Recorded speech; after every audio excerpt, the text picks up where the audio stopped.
I never thought sXXing my boyfriend in our office building's elevator would end with us trapped between floors, caught on security cameras, and ultimately both having to find new jobs, but here we are. I'm a 31-year-old financial analyst in San Francisco, and this is the story of how one late night at the office turned into a career-ending mistake that taught me the hardest possible lessons about workplace boundaries, professional reputation, and how quickly years of carefully built credibility can be destroyed in minutes. Alex and I had been together for 2 years when this happened, and for most of that time our relationship had been one of the steadiest, most mature partnerships I'd ever experienced. We met at a tech industry networking event where I was representing my firm's investment interests and he was there promoting his company's software solutions. We hit it off immediately over shared frustrations about startup culture and San Francisco's impossible cost of living, and within weeks we were dating seriously. The fact that we worked in the same downtown business district made it easy to meet for lunches and after-work drinks, though we were careful to maintain professional boundaries since we occasionally crossed paths at industry events.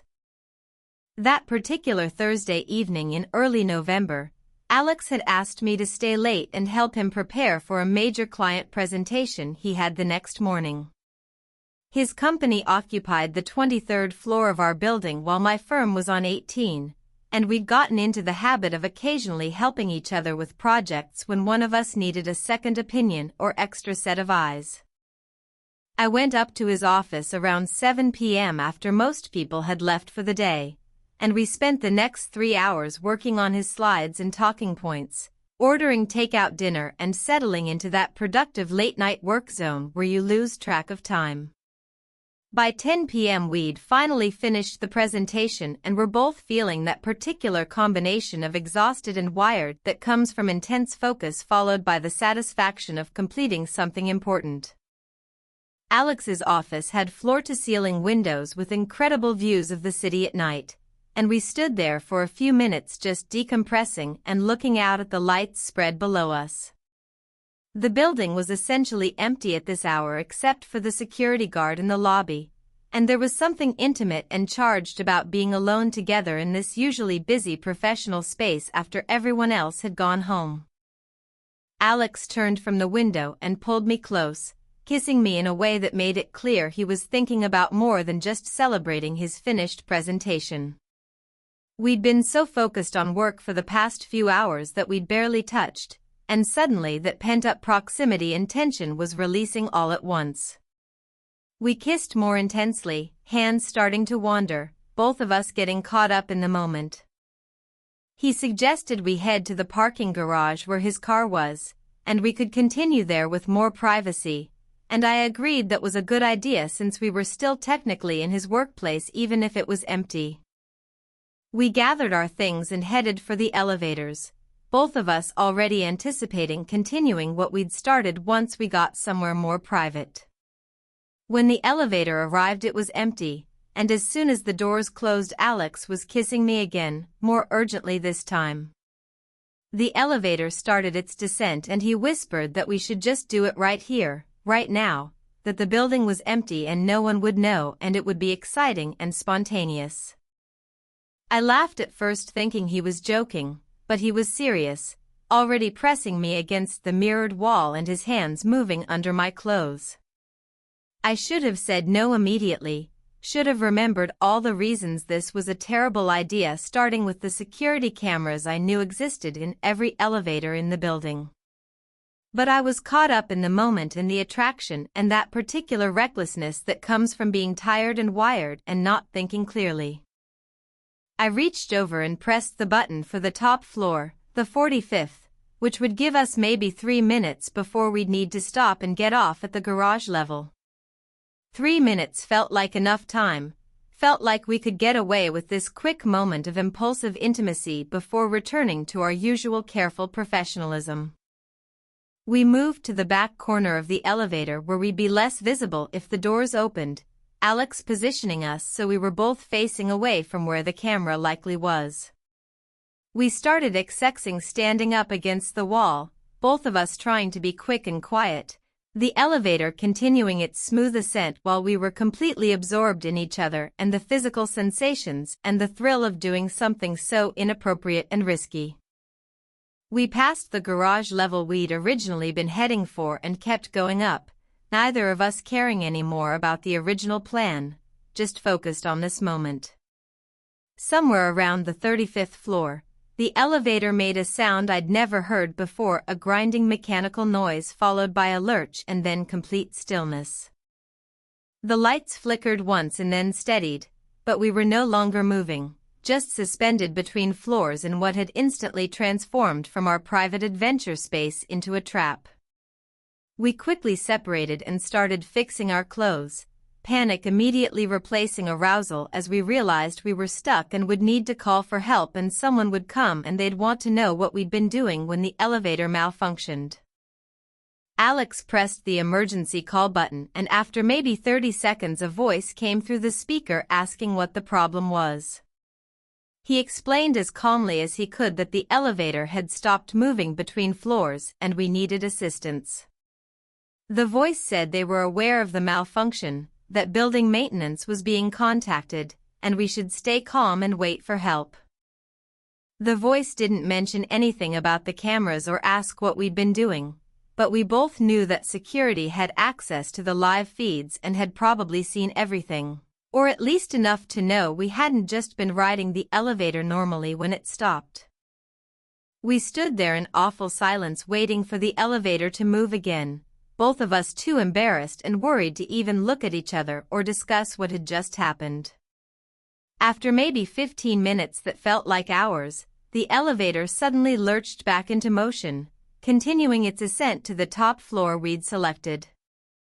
When the doors finally opened, we practically ran out, taking the stairs down to the garage level rather than risk getting back in an elevator, both of us just wanting to get out of the building as quickly as possible. In the parking garage, Alex asked if I wanted to come to his place to talk about what happened, but I said no, I just needed to go home and process, and we'd talk tomorrow. I drove back to my apartment feeling sick with anxiety, my mind already spinning through all the potential consequences. Security had definitely seen us on camera. They'd report it to building management. Building management would notify our respective companies. We'd be disciplined or fired. Everyone would know what we'd done, our professional reputations would be destroyed. I barely slept that night, running through increasingly catastrophic scenarios. Friday morning I went into work trying to act normal but jumping every time my phone rang or someone knocked on my office door, expecting to be called into HR at any moment. Alex texted around 10 a.m. saying he'd been asked to come to the building security office and I should expect the same. My summons came an hour later. Building management wanted to see me immediately. I went down to their office on the 5th floor with my heart pounding, already knowing this was about the elevator but hoping maybe it wasn't as bad as I feared. The security director was there along with a representative from building management, and they had a laptop open showing still images from the elevator security footage. They didn't show me the actual video, but the stills were clear enough. Me and Alex obviously engaged in sXXing activity, faces fully visible, no ambiguity about what was happening or who was involved. They explained that sXXing activity in common areas of the building was strictly prohibited, that we'd created a liability issue when the elevator malfunctioned while we were misusing it, and that they were required to notify our respective employers about the incident.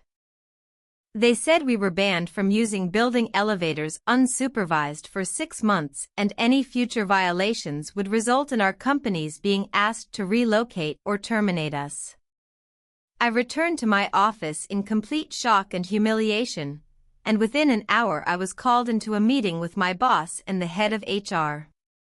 They'd received the report from building management and wanted to hear my side of the story, though what side could there possibly be beyond admitting what happened and apologizing? I explained as briefly and professionally as I could, taking full responsibility and acknowledging it was completely inappropriate.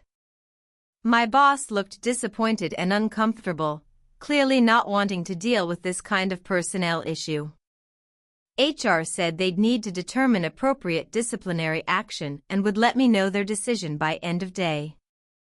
By lunchtime, somehow the story had spread through my office despite HR's supposed confidentiality. I could feel people looking at me differently, hear the whispers stop when I walked by, see the knowing smirks from a few colleagues who apparently found this hilarious rather than mortifying. I hid in my office, avoiding the break room and common areas, checking my phone constantly for the official decision from HR while also seeing messages from Alex saying he was going through the same nightmare at his company. HR's decision came at 4 p.m. I was being given a written warning that would stay in my permanent file, placed on probation for 3 months during which any other policy violation would result in immediate termination, and required to attend a professional conduct seminar. It could have been worse, but it was still devastating to my reputation and future at the firm. Partners who'd respected my work now saw me as someone who lacked judgment and professionalism. Projects I'd been leading were quietly reassigned. The trajectory I'd been on towards senior analyst was clearly derailed. The weekend was miserable.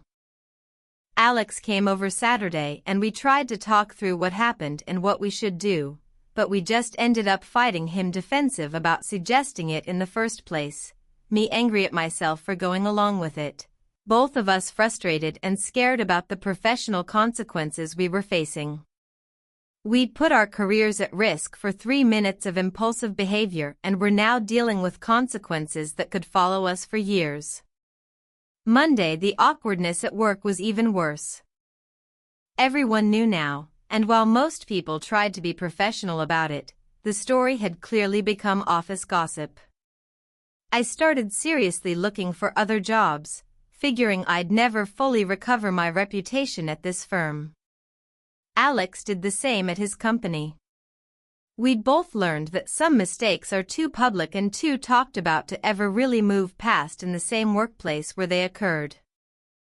2 months later, I accepted a position at a different firm, taking a slight pay cut but getting a fresh start where no one knew about the elevator incident. Alex transferred to his company's Los Angeles office around the same time, saying he needed to get out of San Francisco and away from the constant reminders of what happened. Our relationship survived the immediate crisis but was strained by the ongoing professional consequences and the resentment we both felt about how that one decision had derailed so much. Now 6 months later, we're still together, but I've relocated to LA to be with him, leaving behind my San Francisco career and starting over in a new city. The elevator incident became the catalyst for completely restructuring our lives, and while we've moved past the acute embarrassment, I'm still dealing with the reality that I destroyed my professional reputation and had to essentially flee to another city to escape it. I learned the hardest possible way that workplace boundaries exist for crucial reasons, that security cameras are everywhere and someone is always watching, and that years of careful professional development can be destroyed in minutes by one terrible decision. Those lessons came at a cost I'm still paying, but at least I'll never forget them.